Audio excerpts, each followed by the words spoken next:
네, 안녕하세요, 여러분. 오늘 이제 정식 강의를 조금 전에 마쳤고요. 제가 강의를 끝나고 나서, 오늘 준 강의를 녹화를 안 했다라는 것을 알게 되었습니다. 그래서 그냥 이번 주 준 강의는 그냥 건너뛸까 했다가 또 이 강의를 또 기다리시는 분이 계실 것 같아가지고요. 그래서 다시 줌을 켜고 혼자서 지금, 예, 녹화를 다시 하고 있습니다. 그래서 아무래도 이제 똑같은 내용을 두 번 이제 하다 보니까 길게 할 건 아니고 오늘 준 강의는 지금 새롭게 녹화를 하는 거라서 내용이 평상시보다는 좀 짧을 겁니다. 평상시에는 35분에서 40분 사이 이렇게 이제 했었는데요. 오늘 거는 한 15분, 20분 요 정도로 내용을 압축해서 이제 여러분들에게 전달하고자 합니다. 예, 오늘 이제 준 강의를 했던 내용들을 다시 이제 요약 정리하는 시간이라고 이제 보시면 되고요. 음, 지난 시간에 제가 오늘 이때까지 준 강의를 한 6번 정도를 했는데 쭉 이제 연결을 해보면은 큰 틀은 그렇습니다. 큰 틀은 우리가 일상생활을 하면서 스트레스를 받게 되면은 그 스트레스로 인해서 ATP의 소모가 높아지게 되고 그 ATP의 소모가 높아진 결과물로서 뭐가 생긴다? 요산이 많아지게 된다는 거죠. 그래서 그 요산이 많아짐으로써 다시 뭘, 그, 그 요산이 ATP 생산, 즉 미토콘드리아의 기능 부전을 유발해서 미토콘드리아에서 ATP 생산이 떨어집니다. 결과적으로는 우리 몸에서 이제 ATP가 떨어지는 이유, 미토콘드리아가 일을 제대로 못하는 이유가 바로 요산 때문이다. 이제 이때까지 강의의 주 내용이 이제 이렇게 연결이 됐는데요. 오늘 알아볼 거는 우리가 이제 나이가 들면서 여러 가지 대사성 질환들의 이제 영향을 받습니다. 대표적인 대사성 질환이라고 한다면 이제 혈압, 당뇨, 뭐 관절염, 콜레스테롤, 뭐 또는 알츠하이머, 파킨슨, 뭐 이런 우리가 나이가 들면서 생각할 수 있는 거의 대다수의 병들을 사실은 다 대사성 질환이라고 얘기를 할 수 있는데 이 대사성 질환하고 ATP를 이제 연결해서 이야기를 해달라고 제가 챗GPT에게 이제 말을 했습니다. 이 얘기는 뭐냐면, 우리가 미토콘드리아에서 ATP를 생산하는 일 자체를 대사라고 얘기를 해요. 우리가 삶을 살아가는 데 있어서 에너지를 써야 될 거 아닙니까? 그래서 이 에너지를 쓰는 게 너무나 중요한 일이기 때문에 이걸 대사라고 얘기를 한다면, 이 대사는 어디서 일어나냐? 내가 밥을 먹으니까 이 힘이 나더라. 여러분도 그렇게 인지를 하시겠지만 사실은 우리가 밥을 먹고 호흡을 통해서 들어온 산소, 그리고 식사를 통해서 들어온 영양분이 몸 안으로 흡수가 돼서 이것들이 혈액을 통해서 온몸의 세포들에게 전달이 되고 그 세포들 안에 있는 미토콘드리아라는 공장에서 우리의 영양소와 산소, 특히 영양소 중에서도 뭐냐면 당과 산소가 결합을 해서 미토콘드리아라는 공장에서 ATP라는 에너지를 만들게 됩니다. 그 에너지가 바로 우리가 밥 먹고 힘이 난다라는 그 힘. 그래서 이 힘의 정체는 뭐냐? 바로 세포 안에 있는 미토콘드리아라는 공장에서 만드는 ATP입니다.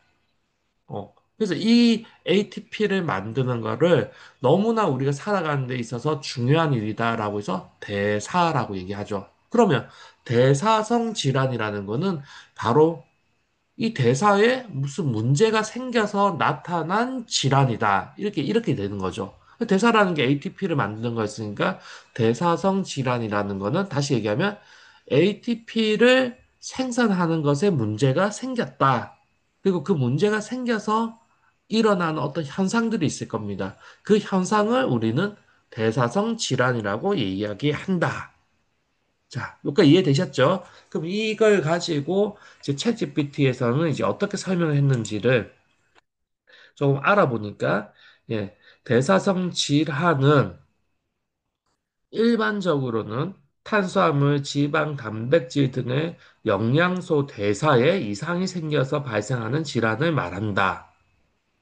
그래서 보통 대사성 질환 하면은 밥을 먹었는데 영양소가 흡수가 안 되나? 또는 이 영양소가 그 간에서 뭔가 이게 좀 뭔가 대사가 잘 안 됐나? 또는 혈액에서 움직임이 잘 안 됐나? 이제 이런 걸 생각할 수가 있지만 사실 보다 근본적인 수준에서 들어가면 결과적으로 뭐다? 세포 내 에너지 대사, 특히 ATP의 생성과 활용을 에 대해서 어떤 이상이 생긴 것이다라고 설명할 수가 있다. 자, 이런 겁니다. 그래서 ATP 관점에서 본 대사성 질환의 정의를 다시 한번 정의하면 대사성 질환이란 세포 내 ATP의 생성과 소비의 불균형으로 인해 에너지의 항상성이 무너지고 그 이에 따른 생리적, 대사적 보상 메커니즘이 지속적으로 활성화되어 각종 만성 질환으로 발전됐다. 그러니까 이게 얘기가 긴데 그냥 자르면 대사성 질환이란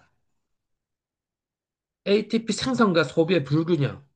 이 불균형에서 여러분들 쓰는 게 문제일까요? 만드는 게 문제일까요?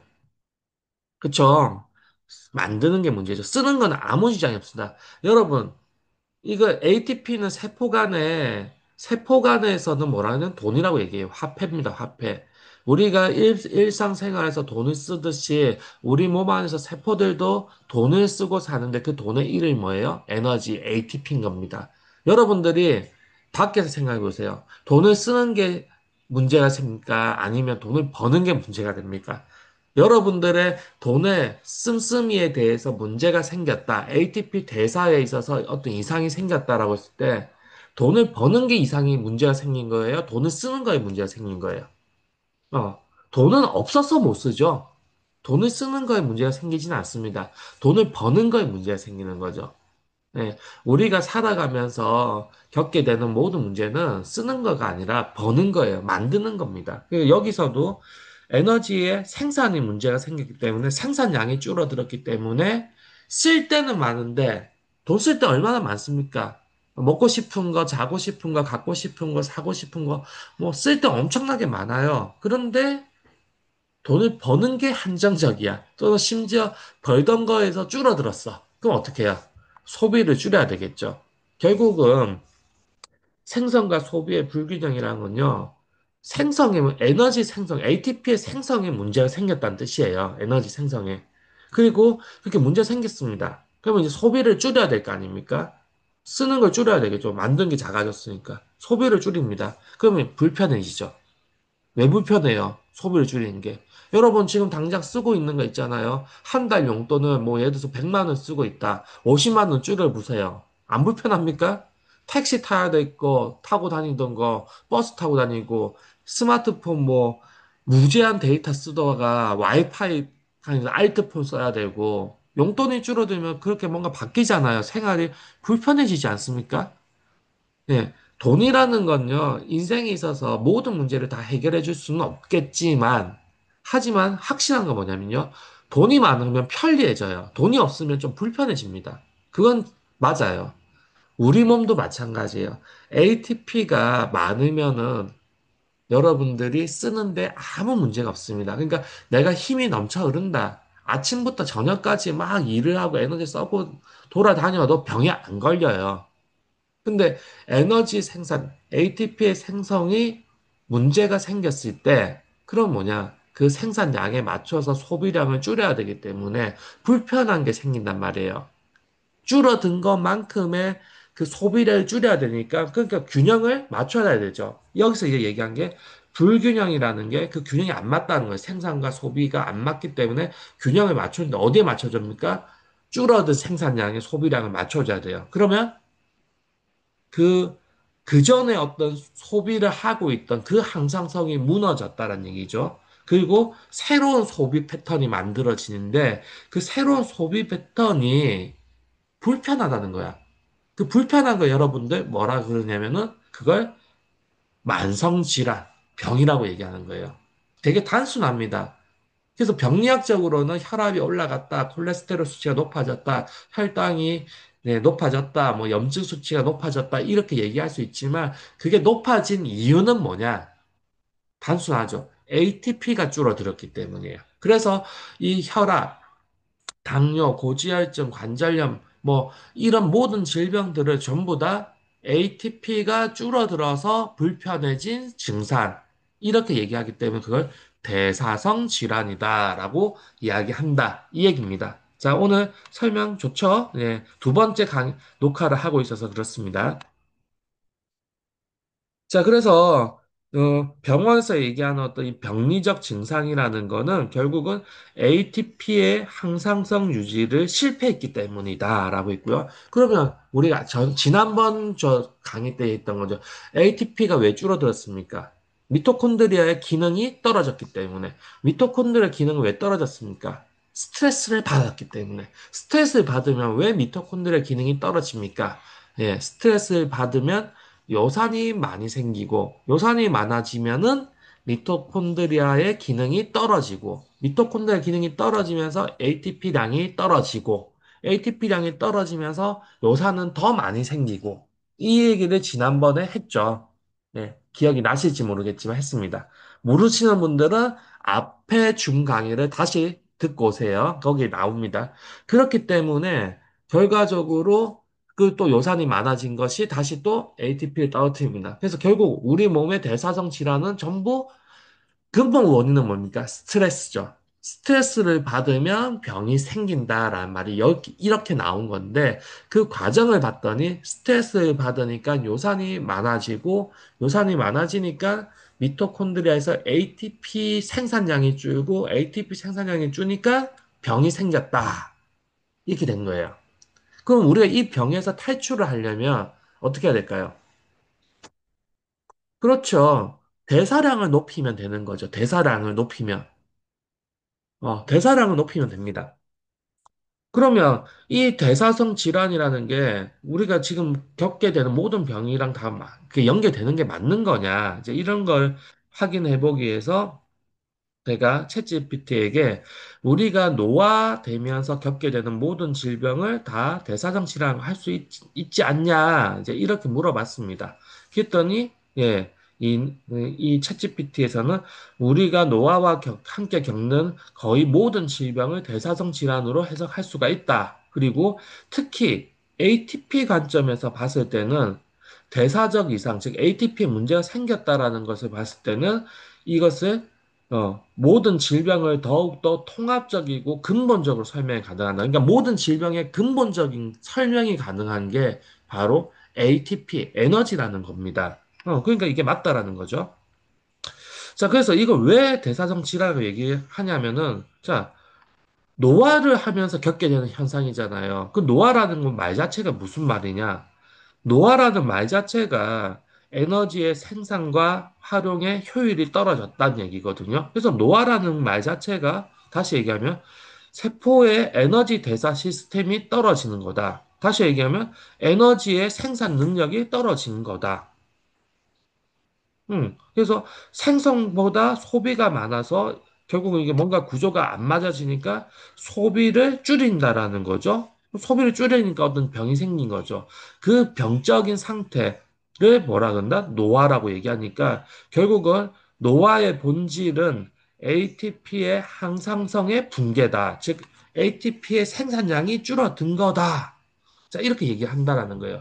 그리고 어떤 면들, 병이 생기는 거에 있어서 뭐 여러 가지 뭐 DNA가 손상이 된다든지 단백질의 미스폴딩이라든지 또는 산화 스트레스 ROS를 얘기하는데 그 또한 뭐냐면은 이러한 것들이 결국 에너지의 소비를 증가하기 때문에 ATP량이 줄어들게 되면은 이 미스폴딩 단백질이나 산화 스트레스나 DNA 손상을 감당을 못하니까 더 문제가 되겠죠. 결과적으로 ATP의 감소가 노화를 가속화시키는 이유가 된다라는 겁니다. 가속 노화죠. 그래서 여러분 주위에 빨리 늙고 있는 분이 있잖아요. 그분들은 뭐가 문제냐? 지금 ATP가 급격히 떨어지는 거예요. 급격히. 그럼 이 ATP를 올려줘야지만 이게 회복이 됩니다. 그래서 단순히 ATP가 떨어졌을 때 단순히 얼굴에 뭐 주름이 많다, 뭐 나 늙어 보인다로 끝나는 게 아니라 온몸에 대사성 질환이 같이 연결이 된다라는 거죠. 아주 중요한 얘기입니다. 자, 그러면은 이 노화를 얘기하면서, 아, 근데 약사님, 저는 나이가 뭐 50, 60, 70이 됐는데, 뭐 그렇다고 해서 대사가 떨어진 거, 이거 뭐 요산 좀 없앤다고 해서 대사가 회복이 됩니까? 이렇게 이제 물어보시는 분들이 있는데, 우리가 이 개념에서 상당히 중요한 건요, 음, 이 노화라는 개념이요, 나이를 의미하는 게 아니라는 거예요. 신체의 노화라는 건 몸을 구성하고 있는 세포의 노화를 의미하는 거지, 나이가 아닙니다. 자, 그래서 오늘 강의에서 되게 중요한 포인트일 수도 있는데, 여러분, 나이가 들었잖아요? 나이가 든 것만큼의 대사가 떨어집니다. 물론, 사람들의 상태에 따라서 대사가 많이 안 떨어진 사람도 있어요. 그 사람들은 동안이에요. 젊어 보이는 거죠. 똑같은 나이인데도 대사가 더 많이 떨어진 사람이 있습니다. 그냥 그 사람은 나이보다 훨씬 더 들어 보입니다. 노안이에요, 노안. 여러분도 주위에 있습니다. 좀 더 자기 나이보다 젊어 보이는 사람, 자기 나이 같아 보이는 사람, 자기 나이보다 더 들어 보이는 사람. 이렇게 있단 말이죠. 이 이유가 나이가 아니라 대사, 에너지의 상태가 다르다라는 거고, 그 에너지 상태에 따라 가지고 세포의 노화가 됐다라는 겁니다. 세포의 노화. 그리고 그 세포들이, 노화된 세포들이 결합을 해서 노화된 조직을 만들게 되고, 그 노화된 조직들이 결합을 해서 노화된 장기, 기관을 만들게 되고, 그러한 기관들이 모여서 여러분의 몸을 만들었기 때문에, 결국은 여러분들의 몸은, 결국 몸이 노화됐다는 얘기는 여러분들의 몸을 구성하고 있는 30조에서 100조 개의 수많은 세포들이 노화가 됐다는 뜻이에요. 하지만 여러분들 나이가 100살이라 하더라도 예를 들어서 ATP가 내 몸에 있는 그 미토콘드리아에서 ATP를 너무 잘 만들어, 내 세포들이. 그래서 나의 ATP 수준이 거의 뭐 10살 때 10대들처럼 나온다고 칠게요. 그러면은 이 세포는 내가 나이가 100살이라고 해서 꼭 100살 할아버지처럼 되어 있을까? 아니라는 겁니다. 나이는 100살이지만 나의 ATP 수준이 10대 수준이라면 내 몸을 구성하고 있는 세포들도 10대들의 세포만큼 ATP가 나오기 때문에 그 정도의 세포로 분화가 일어난다는 얘기고, 그러면 나는 나이는 100살이지만 신체 나이는 10대인 거예요. 여러분, 이게 불가능할 것 같습니까? 됩니다. 왜? 세포라는 거는 끊임없이 새로 만들어지기 때문에 100살이 되었다고 해서 내 세포가 100살이 아니에요. 태어나서부터 한 번도 안 바뀐 게 아니라 태어나면서부터 가졌던 세포는 지금 하나도 없어요. 다 죽고 새로 다 바뀌었습니다. 지금 이 순간에도 여러분들의 몸을 구성하고 있는 세포는 죽고 새로 태어나고 있죠. 제가 얘기하고자 하는 건 그거예요. 지금 태어나고 있는 그 세포는 왜 옛날 것처럼 그렇게 좋지 않을까? 제 막내 아들이 초등학교 6학년이에요. 왜 저의 세포는, 지금 만들어지고 있는 저의 세포들은 제가 나이가 들었다고 해서 세포가 나이가 든 게 아니잖아요. 지금 제 몸에 구성하고 있는 세포들도 죽을 거 죽고 지금 새로 만들어진 게 있단 말이에요. 지금 새로 태어난 신생아 세포들이 있습니다. 그런데 왜 이 세포들은 왜 저의 아들의 세포하고 똑같지가 않을까? 그게 뭐냐? ATP 수준이 달라서 그런 거예요. 제 아들은 세포들이 ATP를 엄청나게 만들어냅니다. ATP가 아까 화폐라 그랬잖아요. 그래서 부자예요. 엄청 부자입니다. 돈이 많기 때문에 몸을 구성하고 있는 세포들 하나하나를 만들 때마다 돈을 많이 써서 더 명품 세포들을 만들어요. 그래서 세포의 질이 좋은 겁니다. 반대로 저는 제 지갑에 돈이 더 많을지 모르겠지만 ATP는 제가 제 아들보다 더 작아요. 가난합니다. 그렇기 때문에 제가 갖고 있는 ATP 수준에 맞춰가지고 저의 몸을 구성하고 있는 세포들이 만들어지는 거예요. 그러니까 제가 ATP량으로 봤을 때는 저의 아들보다 제가 더 가난하기 때문에 저희 세포들도 더 가난한 세포로 만들어질 수밖에 없는 거고, 그리고 그 가난한 세포로 만들어졌기 때문에 제 세포는 ATP를 더 작게 만들 수밖에 없고, 그렇기 때문에 제가 더 노화가 되는 거고, 그렇기 때문에 대사성 질환에 노출될 가능성이 더 높아지는 거죠. 만약에 지금의 제 몸의 세포들을 제 아들의 세포들로 다 바꿔버렸어. 그래서 ATP가 엄청나게 잘 만들어지는 세포로 바뀌어버렸어요. 그럼 어떻게 될까요? 그러면은 제 몸은 젊어집니다. 왜? 지금의 세포가 죽고 다음 세포가 분화될 때 그 흐르는 그 ATP에 맞는 세포들로 분화가 될 거기 때문에 지금의 저의 세포 조직들이 완전히 바뀐다라는 거예요. 젊어집니다. 나이가 50이어도 신체 나이는 10대가 될 수 있다라는 거죠. 불가능할 것 같지만 그게 과학적입니다. 이건 되게 과학이에요. 다만 그러한 ATP 수준을 어떻게 끌어올릴 것이냐, 현실적으로 어떻게 문제를 해결할 거냐, 이게 이제 중요한 거죠. 여러분들의 몸속에 있는, 몸을 유지하고 있는 세포의 그 미토콘드리아에서의 ATP량만 높아지면은 여러분들은 혈압, 당뇨, 고지혈, 알츠하이머, 파킨슨, 이런 여러 가지 대사성 질환에 노출될 이유도 없고, 그런 병에 걸릴 필요도 없습니다. 그냥 무조건 낫습니다. 어. 허무맹랑할 것 같지만 이게 진짜 과학이에요. 그래서 노화라는 거는 결국은 뭐다? 세포의 노화다. 신체의 노화가 아니라는 거예요. 이거 잘 이해를 하셔야 됩니다. 그리고 아까 하나 잠깐 건너뛰어서 간 게 있어가지고 다시 들어갔는데요. 그렇다면 도대체 대사성 질환이라는 건 어떤 거냐? ATP가 떨어졌을 때 우리가 겪을 수 있는 대사성 질환이라는 게 어떤 거냐라고 하니까 당뇨, 지방간, 고지혈증, 죽상경화증, 통풍, 만성염증, 파킨슨병, 알츠하이머, 암, 자가면역질환, 근감소증, 골다공증 이러한 것들이 전부 ATP랑 연계가 돼 있더라. 그래서 모든 노화성 질환은 각자의 형태로 나타난 에너지 대사, ATP 대사의 실패다라고 얘기할 수 있다. 그리고 또 조금 더 가니까 신경퇴행성 질환, 신경 어떤 질환, 이게 대표적으로 파킨슨, 알츠하이머 얘기할 수 있지만 치매 또는 다른 거, 신경통 이런 것도 전부 다 신경퇴행성 질환이죠.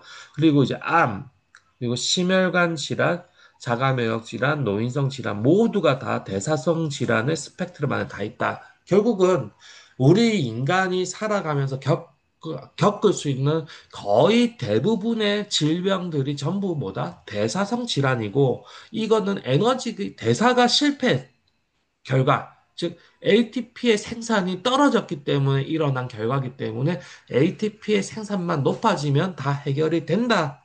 간단해진 겁니다, 아주. 자, 그래서 이 문제를 어떻게 해결할까, 그러면? 이 떨어진 문제를 어떻게 해결할까? 예. 그래서 제가 이제 질문 하나 던졌죠. 이 세포가 노화된 이유가 바로 요산결정과 관계가 있는 거 아니야? 우리 이렇게 공부했잖아. 그래서 다시 한번 확인했어요. 그랬더니 이 챗GPT에서 아주 핵심적인 지적을 정확히 짚으셨습니다. 그러니까 키포인트 딱 짚었던 얘기죠. 그래서 예, 세포의 노화의 원인과 요산 결정의 관계는 단순한 관계가 아니라 병리 흐름에 깊이 관여가 하고 있는데 왜 그런 거 하니 스트레스를 받게 되면은 ATP의 소모가 급격하게 높아지고요. ATP 소모가 높아진 것만큼의 요산이 많아지게 되고 이 요산이 많아지게 되면서 예, 이 요산이 용해도가 낮기 때문에 결과적으로는 요산이 많이 생기면은 일정 농도 이상 높아지면은 결정이 됩니다. 그래서 이 요산 결정이 세포와 세포 사이 또는 세포 내에 일어나게 되고 이렇게 침착되는 주위에서도 특히 온도가 낮거나 혈류가 느린 조직, 관절이라든지 심장 그리고 신경절에 침착이 일어납니다. 그래서 이제 통풍 또는 류마티스 관절염, 신장 결석, 신장 기능 이상, 그리고 신경계, 어떤 알츠하이머, 파킨슨 같은 치매, 이 신경절, 그리고 대상포진 이런 게 다 연결되는 거죠. 요산 결정하고. 그리고 이러한 것들이 일어나게 됨으로써 그 요산 결정들이 세포의 노화를 유발하는 게 어떻게 하냐면 요산 결정으로 해서 염증이 생기고 세포 독성이 생기고 오토파지가 억제되고 산화 스트레스가 유도가 되고 DNA 복구가 지연이 되면서 결과적으로는 전부 세포의 노화가 점점 더 가속화됩니다. 그래서 요산 결정은 단지 어떤 요상이 생겼네 이게 아니라 노화를 가속화시키는 활성병리 인자다. 그러면 이제 이 얘기를 해주면 여러분들 스트레스 받았어. 요산이 생겼어. 그 요산이 생겨서 다시 요산으로 인해서 ATP 생산이 줄어들게 되고 그걸로 인해서 다시 또 요산이 더 많아지게 되고 요산이 더 많아짐으로써 또 ATP가 더 떨어지게 되고 이렇게 악순환이 일어나면서 결과적으로 노화가 가속화돼서 여러 가지 대사성 질환에 걸리게 된다. 이거죠. 그래서 요산은 단순한 어떤 부산물이 아니라 세포 내에서 결정할 될 경우에 노화 반응의 매개체이자 촉진자 역할을 하기 때문에 노화 세포에는 요산 결정이 더 많고 요산 결정이 더 많을수록 세포의 노화가 더 빨라지는 상호작용의 구조를 가지게 된다라는 거죠. 그러면 우리가 노화에서 벗어날 수 있는 핵심적인 방법은 이제 앞서 강에서 다 얘기했던 거예요. 첫 번째 뭡니까? 제가 항상 얘기하는 거죠. 의식의 변화. 여러분들의 의식이 변화가 돼서 여러분들의 일상에서 그 일상의 환경에서 주어지는 스트레스에서부터 벗어나야 됩니다. 그것이 첫 번째로 해야 될 가장 근원적인 방법이에요. 하지만 어렵죠. 네. 그래서 이거는 항상 얘기를 하지만 여러분들이 어디까지 할 수 있을지는 잘 모릅니다. 하지만 스트레스의 해소가 근원적인 방법이라는 건 반드시 얘기를 해야 되는 부분이고, 두 번째로는 스트레스의 흔적을 없애줘야 노화로 진행되지가 않습니다. 그 스트레스의 흔적이 뭡니까? 바로 요산 결정인 거죠. 스트레스를 받았을 때 에너지 ATP를 소모하고 ATP를 생산하고 뭐 이렇게 하는 건 어쩔 수가 없어요. 이거는 그 과정에서 일어나는 겁니다. 하지만 문제가 뭐냐면 그 과정에서 일어난 요산 결정을 해결을 못하는 때 이 요산 결정이 다시 에너지 대사, ATP 생산에 영향을 미침으로써 미토콘드리아의 기능이 떨어지게 됨으로써 문제가 심각해진다라는 거죠. 그래서 이 문제를 해결하기 위해서는 반드시 뭘 해야 된다? 요상 결정을 없애줘야 됩니다. 그래야 우리가 지금의 노화되고 있는 그 상태에서 벗어날 수가 있어요. 건강해질 수 있는 유일한 방법은 요상 결정을 없애는 것입니다. 요상 결정을 놔둔 상태에서 에너지가 떨어지고 있는 상태에서 나 힘이 없어. 그래서 힘이 올라가는, 즉, 대사를 억지로 올리는 ATP량을 억지로 끌어올리는 AMPK 활성화제만을 복용한다고 해서 AMPK 활성화제가 뭔가요? 홍삼, 인삼, 뭐 공진단, 산삼, 뭐 몸에 좋다는 거 있잖아요. 그럼 전부 다 AMPK를 활성화시키는 겁니다. 여러분들이 먹고 있는 비타민이라든지 미네랄 전부 AMPK를 활성화시키기 위해서 먹는 거예요.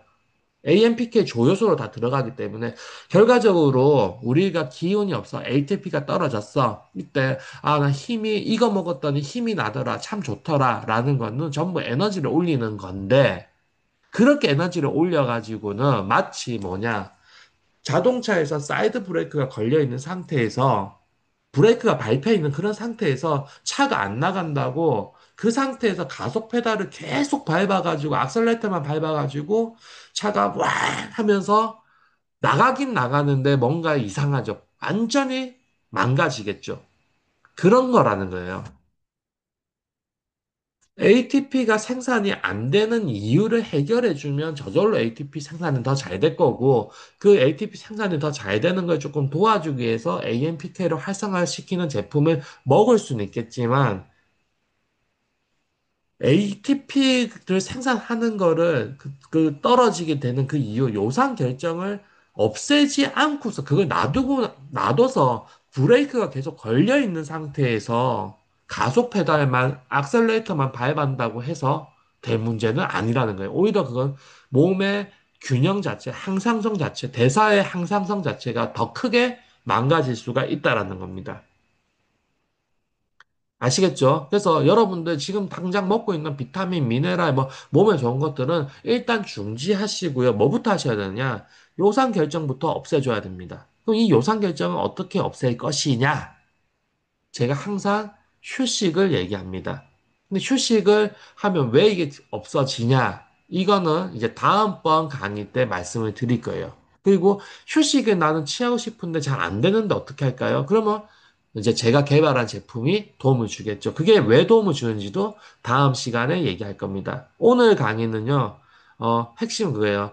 여러분들이 대사성 질환에 걸리게 되는 모든 이유, 그러니까 이 노화라고 불려지는 우리가 나이가 들면서, 나이는 상관이 없지만 우리의 인식에서 나이가 들면서 겪게 되는 이 노화와 질병에 대한 문제가 사실은 나이가 아니라 뭐 때문이다? 바로 ATP의 저하 때문이다. 이 ATP의 저하가 일어난 이유는 뭐 때문이다? 바로 요상 결정 때문이다. 그래서 우리가 이 노화 상태를 벗어나기 위해서는 뭘 해야 된다? 요상 결정을 없애야 된다. 자, 여기가 오늘 강의의 핵심 포인트라고 할 수 있겠습니다. 자, 오늘 강의는 여기까지 하도록 하고요. 여러분, 다음번에는 이 요상 결정을 어떻게 없앨 건지에 대해서 얘기를 해드릴 거니까 한 분도 놓치지 마시고 꼭 강의를 들어주시기 부탁드리겠습니다. 수고하셨습니다.